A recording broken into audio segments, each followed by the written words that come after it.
তার মানে তার কথা ছাড়া কারো চাকরি হয় না, তার কথা ছাড়া কোনো বিচার হয় না।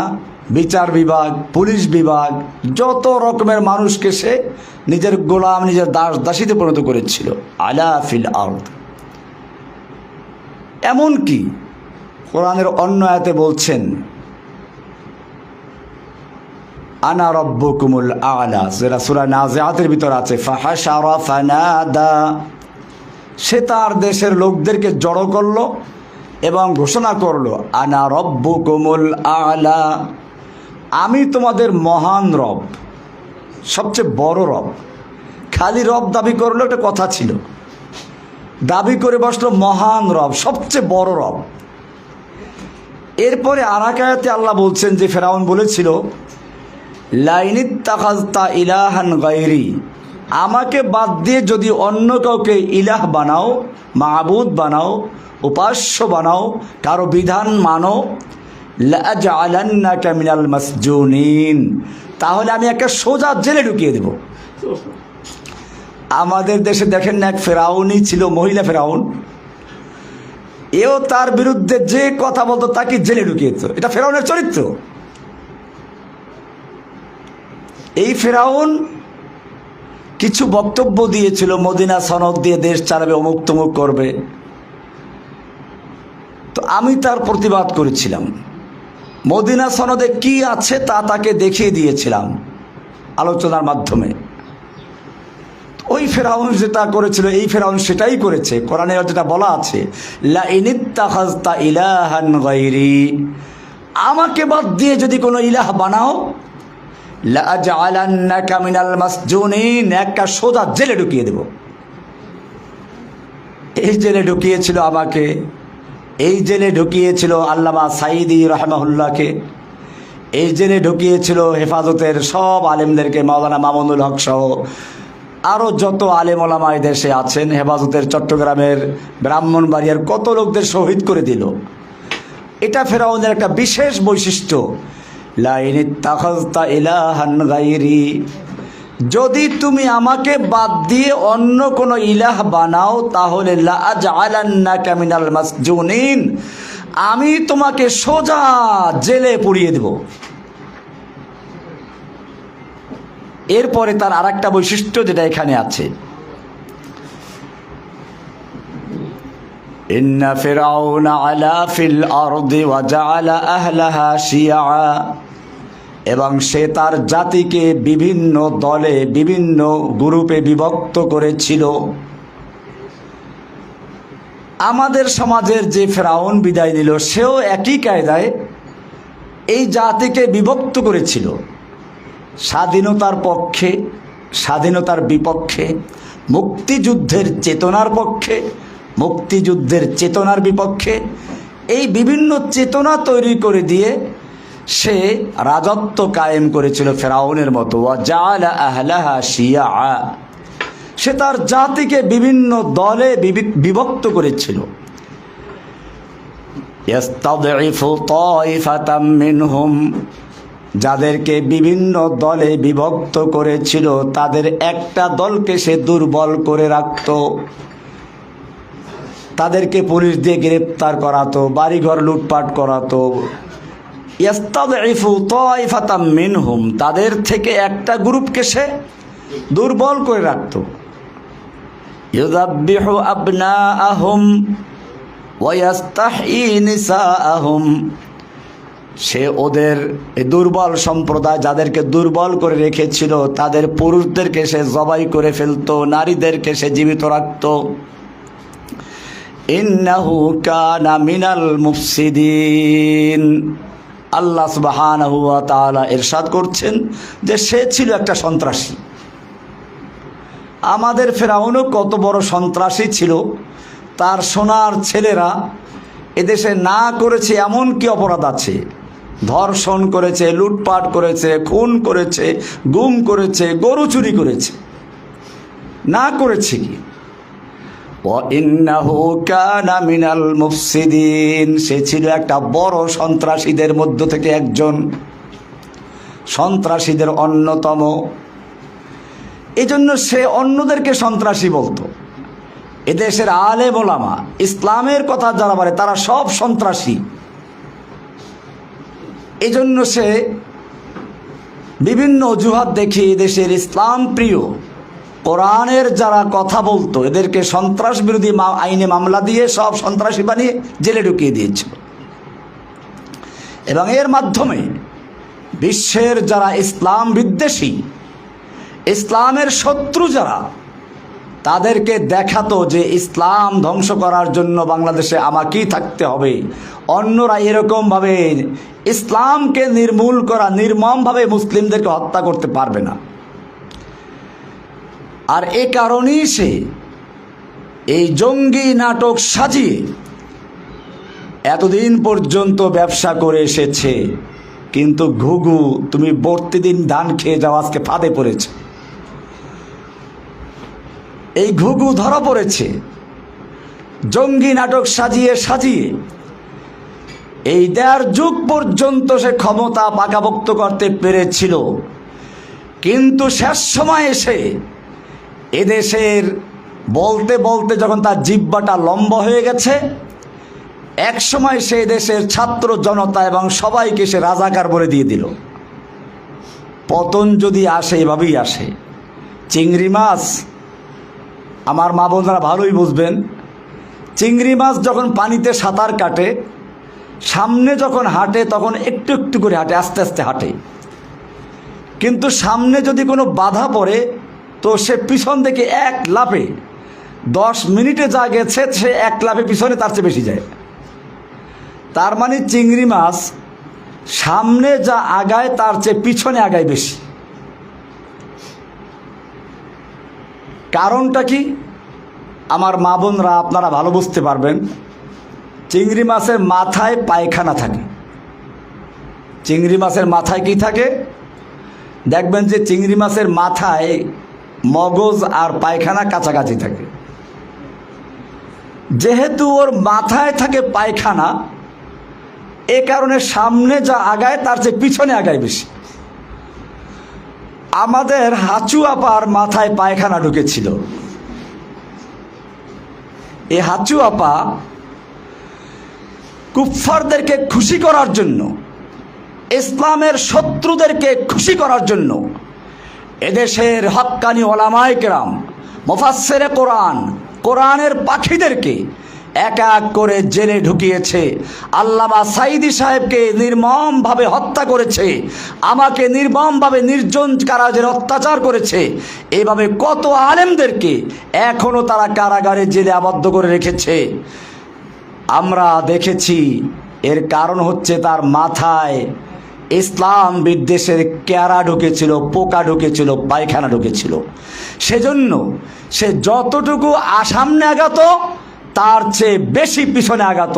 এক রাজাকার বলে এমন এক ধাক্কা মেরেছে যে ধাক্কায় তার সব পিছনে ফেলে তাকে একেবারে পালাতে বাধ্য করেছে। মায়েরা আমার, বোনেরা আমার, ফেরাউনের চরিত্র আমি এজন্য বলছি, যেহেতু ইমরাতে ইমরানের আলোচনা কোরআনে গুরুত্ব সহকারে আল্লাহ বয়ান করেছেন। এই সন্ত্রাসী ফেরাউন আমাদের যুগেরও যুগে যুগে ছিল। আল্লাহ তাআলা বলছেন যে ফেরাউনরা একটা সময় পর্যন্ত অত্যাচার করতে পারে, এরপরে ধরা খেয়ে যায়। যেমন আমাদের ফেরাউন এক কথা বলে শুধু বলছে যে মুক্তিযোদ্ধার নাতিরা চাকরি পাবে না, চাকরি পাবে রাজাকারের নাতিপুতিরা। সে এক কথায় গোটা জাতিকে রাজাকার বানিয়ে দিল। আর রাজাকারের নাতিপুতিরা এমনভাবে ফুঁসে উঠল, রাতের মধ্যেই তারা ঘর ত্যাগ করে বের হয়ে পড়ল। আল্লাহ এবারে বলছেন, ওয়ানুরিদু আন্নামুন্না আলাল্লাযীনা ইসতুদঈফু ফিল আরদ। আল্লাহ রাব্বুল আলামিন বলেন, ওয়ানুরিদু আন্নামুন্না আলাল্লাযীনা ইসতুদঈফু ফিল আরদ, যাদেরকে পৃথিবীতে দুর্বল করে রাখা হয়েছিল, আমি ইচ্ছে পোষণ করলাম তাদের প্রতি দয়া করতে, অনুগ্রহ করতে। ওয়া নাজআলাহুম আইম্মাহ, এবং তাদেরকে আমি নেতা বানাবার ইচ্ছে করলাম। ওয়া নাজআলাহুম আইম্মাতান, আইম্মা ইমাম বানিয়ে দিব। ওয়া নাজআলাহুমুল ওয়ারিসিন, এবং তাদেরকে সেই পৃথিবীর ওয়ারাসাত দান করব, মালিক বানিয়ে দিব। ওয়া নুমাক্কিনা লাহুম ফিল আরদি, এবং তাদেরকে জমিনের তামকিন করে দিব, শক্তিশালী করে দিব, তাদের ক্ষমতা দান করব। ওয়া নুরিয়া ফিরআউনা ওয়া হামানা ওয়া জুনুদাহুমা, এবং আমি দেখিয়ে দেব ফিরআউনকে, হামানকে এবং তাদের সৈনিকদেরকে, মিনহুম মা কানু ইয়াহযারুন, তারা যেটা ভয় করত সেটা তাদেরকে দেখিয়ে দিব। ফিরআউন হাঁচু আপা, হামান কাউয়া আপা, না কাউয়া আপা তো না, কাউয়া কাদের, অজুনুদাহুমা, এবং তার পুলিশ বাহিনী, অজুনুদাহুমা। আল্লাহ রাব্বুল আলামিন বলছেন আমি ফিরআউনকে, হামানকে এবং তাদের সৈনিকদেরকে দেখিয়ে দিব, হাঁচু আপাকে, কাউয়া কাদেরকে দেখিয়ে দিব এবং তার সৈনিকদেরকে দেখিয়ে দিব। মা কানু ইয়াহযারুন, যা তারা ভয় পেত তা আমি তাদেরকে দেখিয়ে দিব। আল্লাহ তা দেখিয়ে দিয়েছেন। এবারে আল্লাহ সুবহানাহু ওয়া তাআলা বলছেন দুর্বলদেরকে শক্তিশালী করবেন। এই ফিরআউন যে নিজেকে আল্লাহ দাবি করেছিল, এই আল্লাহ মানে আসমানের আল্লাহ না, অনেকে ভুল মনে করে। ফিরআউনও আবার আল্লাহ মানত। ফিরআউন আল্লাহ বিশ্বাস করত, তাহলে সে কোন অর্থে আল্লাহ দাবি করত? এই হাঁচু আপা যে অর্থে আল্লাহ দাবি করত। বলি হাঁচু আপা তো আল্লাহ দাবি করে নাই, আল্লাহ দাবি করা লাগে না, আল্লাহর ক্ষমতা দাবি করলেই সে আল্লাহ হয়ে যায়। আপনারা দেখেছেন বাংলাদেশে কোনো কাজ, একটা চৌকিদারের চাকরি হলেও হাঁচু আপার অনুমতি লাগতো। তাহলে বোঝা যায় ফিরআউন যেভাবে একচ্ছত্র ক্ষমতার অধিপতি হয়েছিল, ঠিক এই ফিরআউনও একচ্ছত্র ক্ষমতার অধিপতি হয়েছিল। আল্লাহ তাআলা ওই ফিরআউনকে চুবিয়ে মারলেন, এই ফিরআউনকে দেশ ত্যাগ করে পালাতে বাধ্য করলেন। এই ফিরআউন যেহেতু নিজেই আল্লাহ, কাজে সে আবার অন্য আল্লাহর কথা মানতে পারত না। কিন্তু ফিরআউনের স্ত্রী ছিল এক আল্লাহ বিশ্বাসী। অনেক লম্বা ঘটনা আছে। কোনো একদিন সে হয়তো মাথা আঁচড়াচ্ছিল বা অন্য কোনো কাজ করছিল, তো বলল যে বিসমিল্লাহ, কাজের শুরুতে বিসমিল্লাহ বলল। তো এটা তার এক মেয়ে বলল যে তুমি যে আল্লাহর নামে বললা, আল্লাহ কোন আল্লাহ? এটাকে আমার আব্বু ফিরআউন আল্লাহ? বলছে না না, তোমার আব্বু ফিরআউন আল্লাহ না, এটা ওই আল্লাহ যিনি আমাকে, তোমাকে এবং তোমার বাবা ফিরআউনকেও সৃষ্টি করেছেন। বলে তাহলে আমি আব্বুকে বলে দেই। যাই হোক, অনেক ঘটনার পরে শেষ পর্যন্ত ফিরআউন জানতে পারলো। এরপরে ফিরআউনের নির্যাতন শুরু হলো। শেষ পর্যন্ত আপনারা জানেন এক এক করে তার বাচ্চাগুলোকে ফুটন্ত কড়াইয়ের ভিতরে ফুটন্ত তেলে বাচ্চাগুলো ছেড়ে দেওয়া হলো। সর্বশেষ যখন ছোট বাচ্চাটাকে ছেড়ে দেওয়া হলো, তখন সে কাঁদতে লাগলো। ওই সময় ছোট বাচ্চাটা, দুধের বাচ্চা, বলতে পারে আম্মু তুমি কাঁদছো কেন, চলে আসো। এটা কোনো শাস্তির জায়গা নয়, এটা জান্নাতের জায়গা, এটা আল্লাহ তাআলা গুলবাগিচা করে দিয়েছেন। সুবহানাল্লাহ।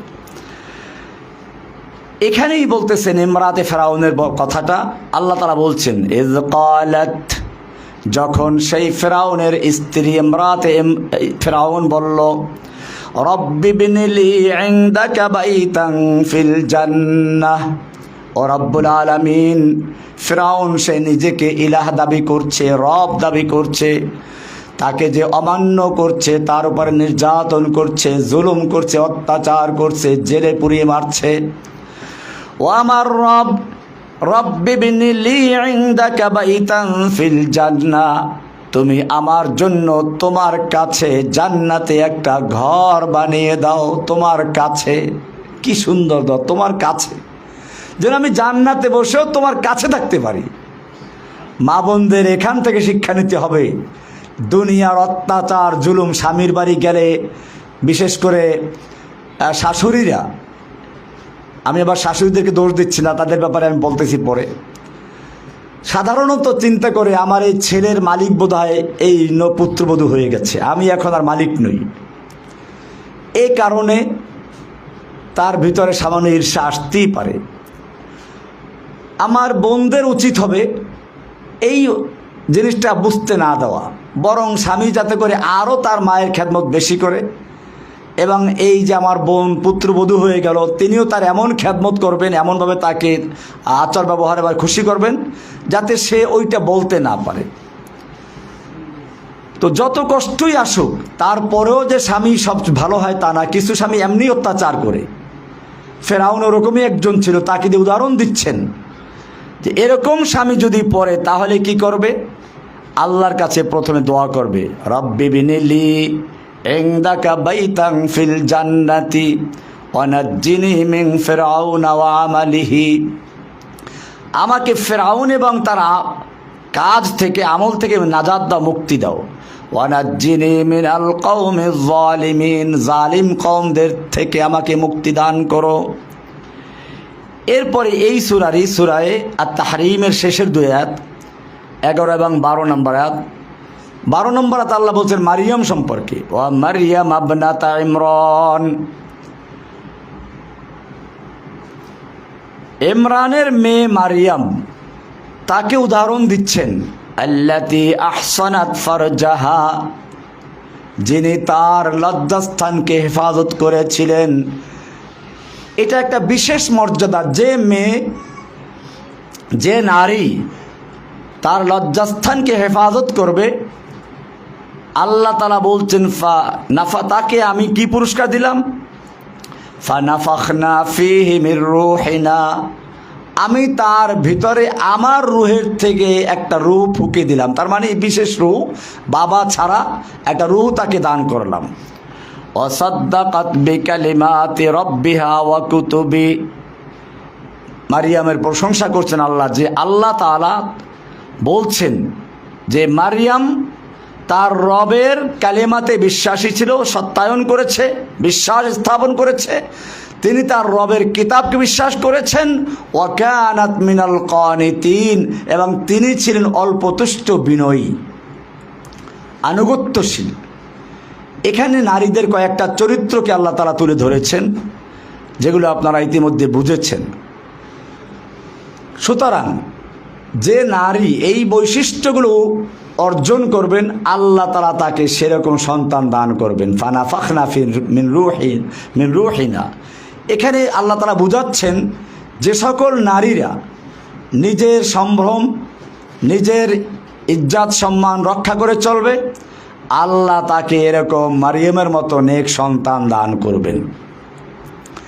এ কারণে আজকের মা বোনদের খেয়াল রাখতে হবে, আল্লাহ সুবহানাহু ওয়া তাআলা যে দ্বীন ইসলাম দান করেছেন, তার মধ্যে নারীদেরকে স্থান দিয়েছেন, মর্যাদা আসন দিয়েছেন। নারী তার 3 স্তর। হয়তো সে মেয়ে হলে পরে আল্লাহ রাসূল সাল্লাল্লাহু আলাইহি ওয়াসাল্লাম বলছেন, যার 3টা মেয়ে হলো তার জন্য জান্নাত। এরকমভাবে সাহাবী তারপরে আরও প্রশ্ন করেছেন। মেয়ে 2য় স্তরে হয় স্ত্রী, 3য় স্তরে হয় মা। প্রত্যেকটা আলাদা আলাদা জায়গা আছে, সম্মানের জায়গা আছে। অনেক সময় আমাদের নারী জাতকে খেপানোর জন্য পশ্চিমা চিন্তাধারায় যারা বড় হয়েছে, শিক্ষিত হয়েছে, তারা প্রশ্ন ছুড়ে দেয়, নারীদেরকে আল্লাহ তাআলা ঠকিয়েছেন। একটা ছেলে যে সম্পদ পায়, বাবার সম্পদ, একটা মেয়ে তার অর্ধেক সম্পদ পায়। এটা নারীদেরকে ঠকিয়েছে। না বোঝার কারণে এই প্রশ্ন, মা বোনদেরকে বলবো, আপনারাই এই প্রশ্নের উত্তর দিয়ে দিবেন। নারীদেরকে আল্লাহ তাআলা ঠকান নাই। মনে করুন আপনার বাবার 2টো সন্তান, একটা ছেলে একটা মেয়ে, 3 লক্ষ টাকা রেখে সে মারা গেল। কোরআনের ভাগ অনুযায়ী 3 লক্ষ টাকার থেকে 2 লক্ষ টাকা পাবে ছেলে, 1 লক্ষ পাবে মেয়ে। এবারে দুজনের বিয়ের সময় হয়ে গেল, ছেলেটা বিয়ে করলো, 1,00,000 টাকা দিল স্ত্রীকে মোহর। তার আছে কত এখন? 1,00,000 টাকা আছে। স্ত্রী ঘরে আসলো, এখন স্ত্রীর কাপড় চোপড়, খানা পিনা, থাকা সব কিছুর দায়িত্ব কার? স্বামীর, ওই ছেলের। সে তো 1,00,000 টাকা আছে এখন, আর 1,00,000 টাকা স্ত্রীকে দিয়েছে। এই 1,00,000 টাকা স্ত্রী এখানে খরচ করার দায়িত্ব বহন করে না, তার খরচ বহন করবে স্বামী। তাহলে স্বামীর থেকে সে 1,00,000 টাকা পাইল, ওটা বহাল আছে, আর বাবার থেকে 1,00,000 পাইল। মনে করুন মেয়েটার বিয়ে হয়ে গেল, এখন মেয়েটা বাবার থেকে 1,00,000 টাকা পেয়েছিল, সে বিয়ে হলো, মোহর পাইল 1,00,000 টাকা, 2,00,000 টাকা হয়ে গেল। এরপরে সে স্বামীর ঘরে থাকে, খাওয়া দাওয়া সব স্বামীর হোটেলে, তার কোনো খরচ নাই, তাহলে তার 2,00,000 টাকা বহাল রয়ে গেল। এরপরে এখন যদি ওই 2,00,000 টাকার মালিক যে মহিলা 1,00,000 টাকার মালিক ভাইয়ের কাছে আসে, এই মেহমানদারির খরচ কার? মেয়ের না বা ছেলের? এরপরে এই একটা মেয়ে, সে তার যেমন বাবার থেকে সম্পদ পেয়েছে, স্বামীর সম্পদের ভাগ পাবে। সে শুধু 1,00,000 টাকা মোহর পেয়ে ক্ষান্ত না, স্বামীর সন্তানের ভাগ পাবে, সন্তানের সম্পদের ভাগ পাবে। এইভাবে দেখা যায় যে একজন মেয়ে কয়েক দিক থেকে সম্পদ পায়। তাহলে এই যে কথাটা বলা হচ্ছে ইসলাম নারীদেরকে ঠকিয়েছে, এটা ওরা না জানার কারণে বলে। কর্মস্থল ভিন্ন জিনিস। হ্যাঁ, কোরআনে মেয়েদের সম্পর্কে বলেছে, ওয়ালা তাবাররাজনা তাবাররুজাল জাহিলিয়াতিল উলা, তোরা জাহিলি যুগের মেয়েদের মতো প্রকাশ্যে চলাফেরা করো না। এখানে কিন্তু বলা হয় না যে একেবারে তারা চলাফেরা করতেই পারবে না। ওরা অভিযোগ করে যে নারীদেরকে ইসলাম 4 দেয়ালে আবদ্ধ করে দিয়েছে। না, 4 দেয়ালে আবদ্ধ করে নাই। আল্লাহর নবীর যুগেও তো মেয়েরা আল্লাহ নবীর কাছে আসতো, প্রশ্ন করত, আল্লাহর নবী সাল্লাল্লাহু আলাইহি ওয়াসাল্লাম তাদেরকে উত্তর দিতেন। তাহলে 4 দেয়ালে আবদ্ধ করলো কোথায়? সুতরাং আপনাদের বড় দায়িত্ব হচ্ছে নারীদের সমাজে ইসলামের সৌন্দর্যগুলো তুলে ধরা, এবং সবচেয়ে বড় দায়িত্ব হচ্ছে একজন মা সন্তানের জন্য প্রথম পাঠশালা। মা যদি শিশুবেলায় সন্তানকে তাওহীদ শিক্ষা দেয়, দ্বীনের ইলম শিক্ষা দেয়, তাহলে ওই ছেলে পরবর্তীতে কখনো আর নাস্তিক হতে পারে না। ছোটবেলায় আপনি যদি সাঁতার শিখে থাকেন, এরপরে পানিতে পড়ে যান, মরার ভয় থাকে না। ডোবায় পড়ুক, পুকুরে পড়ুক, এমনকি সাগরেও যদি লঞ্চ ডুবে যায়, জাহাজ ডুবে যায়, বাঁচার সম্ভাবনা আছে। সাঁতার জানে যেহেতু, একসময় সে হয়তো খড়কুটা পেয়ে যাবে কিছু একটা। আর যদি সাঁতারটাই না জানে, তাহলে সে বাড়ির পাশে ডোবায় পড়েও মারা যাবে। ঠিক এই সাঁতার শেখানো মানে ইসলামের প্রথম শিক্ষা দেওয়ার দায়িত্ব হচ্ছে মায়ের। মা তার সন্তানকে প্রথম ইসলামের সাঁতার শিখাবে, আল্লাহ শিখাবে, রাসূল শিখাবে, কালেমাতুশ শাহাদাত শিক্ষা দিবে, আল্লাহ বা আল্লাহর রাসূলের আনুগত্য শিক্ষা দিবে।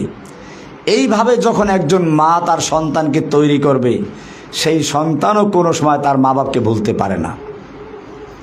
আজকে সমাজে এই যে মা বাপকে আনুগত্য করে না, মা বাবার সাথে বেয়াদবি করে, এর একটা বড় কারণ হচ্ছে মা বাপ তার দায়িত্ব ঠিকমতো পালন করছে না।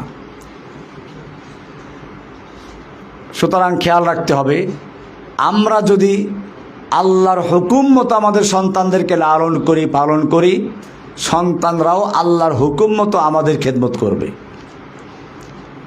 আর যদি আমাদের দায়িত্ব আমরা পালন না করি, তাহলে সন্তান কেন আমাকে খেদমত করবে? আমি তো তার দায়িত্ব পালন করি নাই।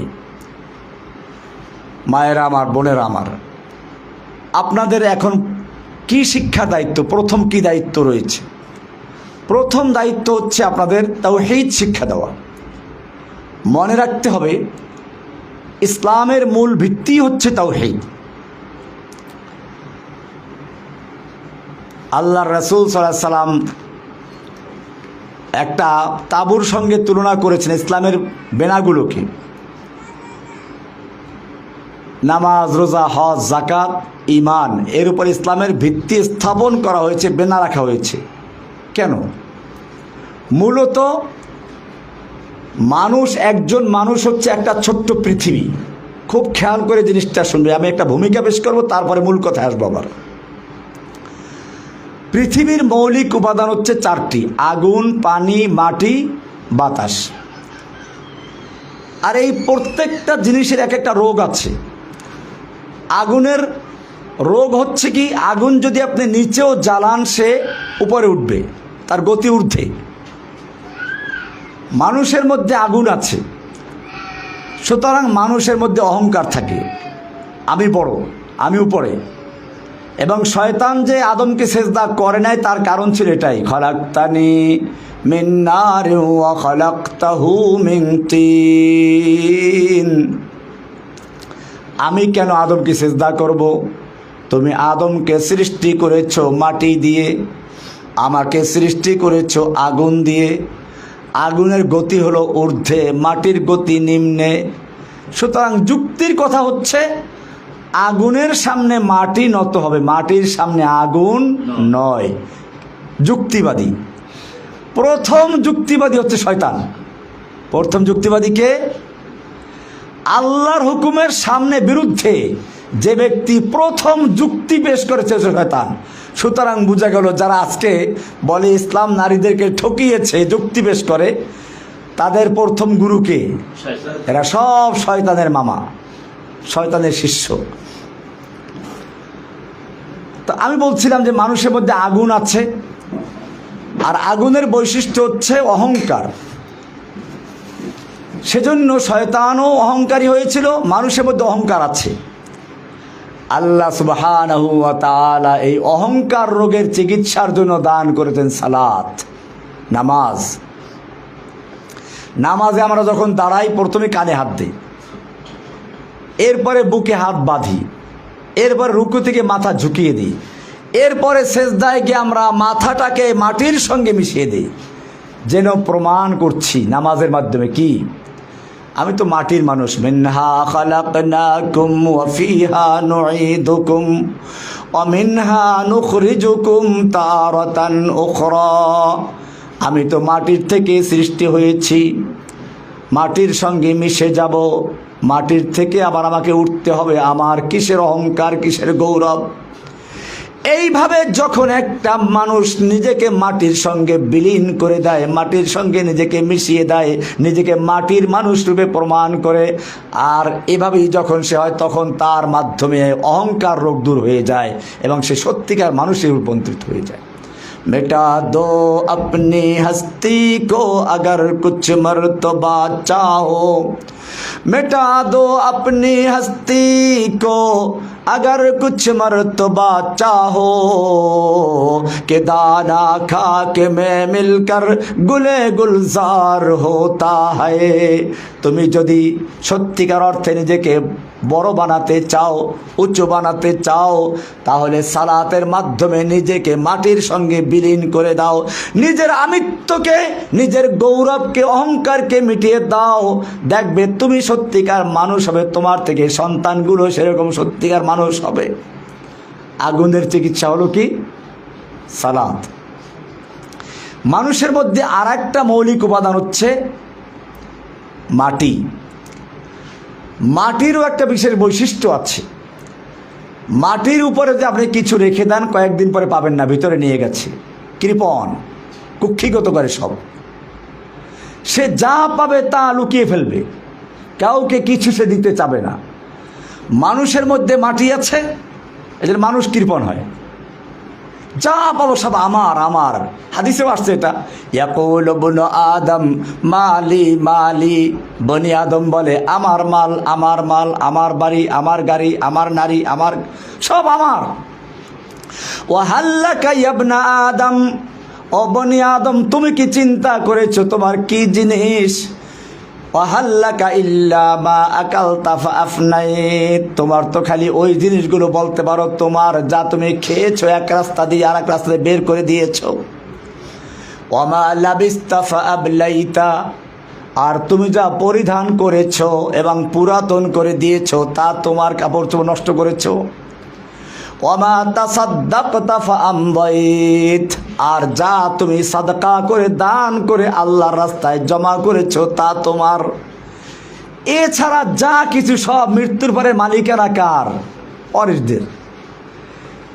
এজন্য এক কবি নিজেকে আক্ষেপ করে বলছিল, বিষ্ণু হাফেজ বতো গোয়াম কে গুল তাজা নমি মানদ अगर মানদ শবে মানদ শবে দিগার নমি মানদ গুলজ গুলশাদ জুদা গশতা তরু তাজা নমি মানদ अगर মানদ শবে মানদ শবে দিগার নমি মানদ হমেশা ইজ্জতে মেহমা বাইক খানা নমি মানদ अगर মানদ শবে মানদ শবে দিগার নমি মানদ। কি সুন্দর করে বলেছেন কবি, চিন্তা করুন।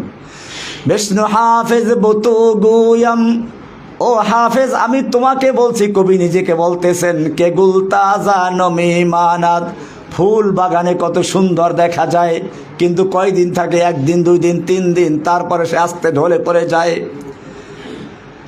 अगर मानद शबे मानद शबे दीगर नमी मानद हिजाबे नव अरूसा दर शबे दर बरे शौहर नमी मानद। একজন নতুন বধূ যখন ঘরে আসে কি সুন্দর ঘোমটা দিয়ে থাকে, মাথা তো দূরের কথা, চেহারাও দেখা যায় না। এরপরে আস্তে আস্তে পুরান হয়, শেষ পর্যন্ত চেহারা তো দূরের কথা, মাথাটাও খুলে যায়। এটাই কবি বলেছেন, হেজাবে নাও আরুসা দরবারে শৌহর নমি মানদ अगर मानद शबे मानद शबे दीगर नमी मानद हमेशा इज्जते मेहमा बैक खाना नमी मानद। একজন মেহমান যখন প্রথম কারো বাড়িতে যায়, প্রথম দিন কি খাবেন? পোলাও খাবেন, মুরগি খাবেন, সব তৈরি আছে। এরপরে মেহমান আস্তে আস্তে পুরাতন হয়, খাবারের মানও কমে, শেষ পর্যন্ত ভর্তা আর ডাল খাও, আর মনে ভাবে যাইবে কবে। কবি সেটাই বলেছেন, হামেশা ইজ্জতে মেহমা बैक खाना नमी मानद अगर मानद शबे मानद शबे दिगर नमी मानद।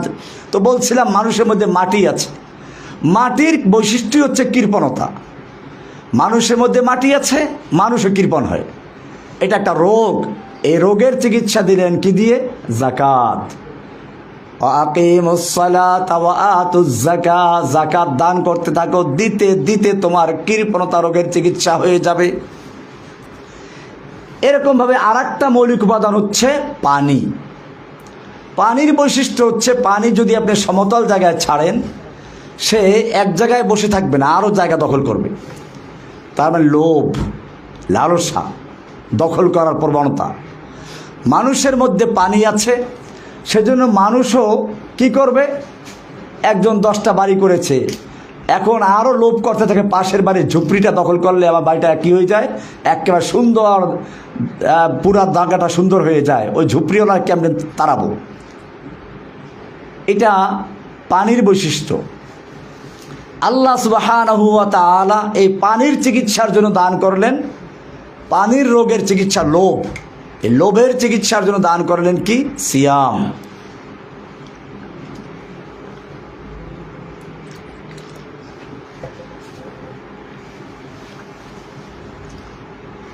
সওমের মাধ্যমে, রোজার মাধ্যমে একজন মানুষ সামনে খাবার পায়, পানীয় পায়, স্ত্রী পায়, চাহিদা থাকা সত্ত্বেও সে এগুলো ব্যবহার করতে পারে না। কাকে ভয় করে? কুতিবা আলাইকুমুস সিয়াম কামা কুতিবা আলাল্লাযীনা মিন ক্বাবলিকুম লাআল্লাকুম তাত্তাকুন। এমনিভাবে আরেকটা হচ্ছে বাতাস। মৌলিক উপাদান কি? বাতাসের বৈশিষ্ট্য হচ্ছে, বাতাস চায় সব জায়গায় তার অস্তিত্ব বিরাজমান থাকুক, খালি জায়গায় পালে ওখানেকে দখল করবে। নাম, নামের প্রচার। মানুষের মধ্যে বাতাস আছে, সেজন্য মানুষও চায় যে আমাকে সবাই চিনুক, সবাই জানুক, আমি প্রচারিত হই, সবার মুখে মুখে আমার নামটা আলোচিত হোক। অথচ এটা একটা শিরিক, শিরকে খফি। আল্লাহ তাআলা এই নামের জন্য যা করে এটা গ্রহণ করেন না। সেজন্য এই বাতাসের যে রোগ হচ্ছে নামের প্রচার, এটার ঔষধ দান করলেন, হজ করো। হজ করতে গেলে সেখানে আমির গরিব ফকির সব একই মাঠে একই কাপড়ে এক জায়গায় থাকে, বিশেষ কার কোনো মর্যাদা নেই। আর বিশেষ মর্যাদা যখন নাই, তার নামের কোনো ব্যাপার থাকে না, সব হাজি সাহেব। এই 4টা রোগের ঔষধ হলো 4টা বিনা। নামাজ কিসের ঔষধ? আগুনের বৈশিষ্ট্য অহংকার, তার রোগের চিকিৎসা হচ্ছে সালাত। মাটির রোগের বৈশিষ্ট্য হচ্ছে কৃপণতা, তার চিকিৎসা হচ্ছে সিয়াম যাকাত। পানির বৈশিষ্ট্য হচ্ছে লোভ, এটার চিকিৎসা হচ্ছে কি? সিয়াম। বাতাসের বৈশিষ্ট্য হচ্ছে নাম প্রচার করা, তার চিকিৎসা হলো হজ। এবারে 4টে খুঁটি পাইলেন, 4টে খুঁটিতে তাবু হবে। এবার মূল খুঁটি হলো কি? এই 4টা নামাজ রোজা হজ যাকাত কাজে আসবে যদি একটা ঠিক থাকে, সেটা হচ্ছে কি? ঈমান, শাহাদাতু আল্লা ইলাহা ইল্লাল্লাহ ওয়া আন্না মুহাম্মাদান রাসূল, 2 সাক্ষী দেওয়া। আশহাদু আল্লা ইলাহা ইল্লাল্লাহ ওয়া আশহাদু আন্না মুহাম্মাদান আবদুহু ওয়া রাসূল, এটা হচ্ছে ঈমান। এইটা হলো মাঝখানের তাবুর খুঁটি। এই খুঁটি যদি থাকে তাহলে আপনার ওই 4টে কাজে লাগবে। আমি এটা গতকালের আলোচনায় বলেছিলাম যে আপনি যদি শূন্য লেখেন কোনো মূল্য নাই, একটা শূন্য কোনো মূল্য নাই, 2টা 3টা 4টা লেখতে লেখতে এখান থেকে আপনার বাড়ি পর্যন্ত শূন্য দিয়ে ভরিয়ে ফেলেন, মূল্য আছে। কিন্তু একটা 1 লেখলেন প্রথম, এর ডানে আপনি একটা শূন্য দিলেন, কত হবে? 10। আর এক শূন্য 100, আর এক শূন্য 1000, আর এক শূন্য 10,000, আর এক শূন্য 1 লাখ। এখন আপনি শূন্য যত দিবেন 1-এর মূল্য তত বাড়বে। ঠিক তেমনি ভাবে ইসলামের মূল ভিত্তি হচ্ছে তাওহীদ, লা ইলাহা ইল্লাল্লাহ, ঈমান ও আন্না মুহাম্মাদার রাসূলুল্লাহ। এইটা হচ্ছে ঈমান, এটা মাঝখানের খুঁটি। এই 2 সাক্ষী না দেওয়া পর্যন্ত নামাজ রোজা হজ যাকাতের কোনো কাজে আসবে না। আপনাদের মৌলিক দাওয়াত হচ্ছে এই তাওহীদকে প্রতিষ্ঠিত করা। আজকে আমাদের সমাজে মানুষ ইসলামের দাবি করে কিন্তু তাওহীদ বুঝে না। ইসলামের মূল জায়গা এখানেই। নতুবা মক্কার কাফেররাও বিশ্বাস করতে আল্লাহ আছে, কোরআনে স্পষ্ট আছে, মা বোনরা ভালো করে বুঝবেন।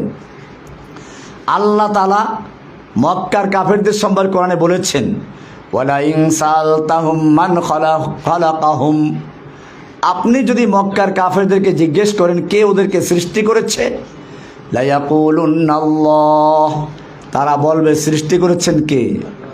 আল্লাহ, অবশ্যই বলবে। ওয়ালা ইন সালতাহুম মান নাযালা মিনাস সামাই মাআন ফাআহইয়া বিহিল আরদা মিন বাদি মাউতিহা, আপনি যদি ওদেরকে জিজ্ঞেস করেন কে আসমান থেকে পানি বর্ষণ করে, সেই পানির মাধ্যমে মৃত্যু জমিনকে তরুতাজা করে ফসল উৎপন্ন করার জন্য আবার জীবিত করে দেন কে? লা ইয়াকুলুন্নাল্লাহ, তারা বলবে সব করেন কে? আল্লাহ। তাহলে বোঝা যায় আমরা যেমন বিশ্বাস করি আসমান জমিনের মালিক আল্লাহ, চন্দ্রের সূর্যের মালিক আল্লাহ, এরকম আমার তোমার সৃষ্টি করার মালিক আল্লাহ, এগুলো মক্কার কাফেররা বিশ্বাস করত। তাহলে গণ্ডগোলটা ছিল কোন জায়গায়? গণ্ডগোলটা ছিল কি আমরা বুঝবো রাসূল সাল্লাল্লাহু আলাইহি ওয়াসাল্লাম প্রথম দাওয়াতের ঘটনা দেখলে পরে। আল্লাহর নবী সাল্লাল্লাহু আলাইহি ওয়াসাল্লাম নবুয়ত প্রাপ্তির পরে 3 বছর পর্যন্ত গোপনে দাওয়াত দিলেন। এরপরে আল্লাহর পক্ষ থেকে নির্দেশ জারি হলো, ফাসদা বিমা তুমার, হে নবী আপনি যা আদিষ্ট হয়েছেন তা প্রকাশ্যে বলুন। আল্লাহর নবী সাল্লাল্লাহু আলাইহি ওয়াসাল্লাম এবারে মক্কার নীতি অনুযায়ী সকালবেলা গিয়ে পাহাড়ে উঠলেন, জোরে ডাক দিলেন, ইয়া সবাহা ইয়া আলাল কুরাইশ, সকালের বিপদ। এই কথা শুনলে সবাই একাত্র হয়ে যায়, না যেন কোন বিপদ এসেছে। আল্লাহর নবী সাল্লাল্লাহু আলাইহি ওয়াসাল্লাম সে অনুযায়ী যখন ডাক দিলেন, মক্কার নেতারা যখন শুনতে পেল সবাই চলে আসলো। এমনকি যে আসতে পারে নাই সে অন্যকে ভাড়া দিয়ে পাঠিয়ে দিয়েছে, কারণ এক তো সকালবেলার বিপদের ডাক, দ্বিতীয়ত ডাকটা দিয়েছে মুহাম্মদ, যে আমাদের সমাজের সবচেয়ে বিশ্বস্ত, কোনো সময় প্রতারণা করে না, কাউকে ধোঁকা দেয় না, তিনি ডাকছেন। সব জড়ো হয়ে গেল। এবারে আল্লাহর নবী সাল্লাল্লাহু আলাইহি ওয়াসাল্লাম এই কুরাইশের নেতাদেরকে জিজ্ঞেস করলেন, ওহে কুরাইশের নেতৃবৃন্দ, আজকে যদি আমি তোমাদেরকে বলি এই পাহাড়ের অপর প্রান্তে তোমাদের শত্রু ওত পেতে বসে আছে, যেই কোনো মুহূর্তে হামলা করে তছনছ করে দিবে, মক্কাকে ধ্বংস করে দিবে, তোমরা কি বিশ্বাস করবে?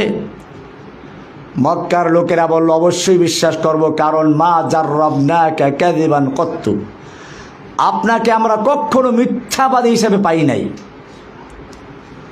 আপনাকে মিথ্যা বলতে শুনি নাই, মিথ্যা শোনার অভিজ্ঞতা আপনার থেকে আমাদের নাই। এবারে রাসূল সাল্লাল্লাহু আলাইহি সাল্লাম কি বললেন শুনুন। রাসূল সাল্লাল্লাহু আলাইহি সাল্লাম বললেন, ওহে ইয়া আইয়ুহান নাস,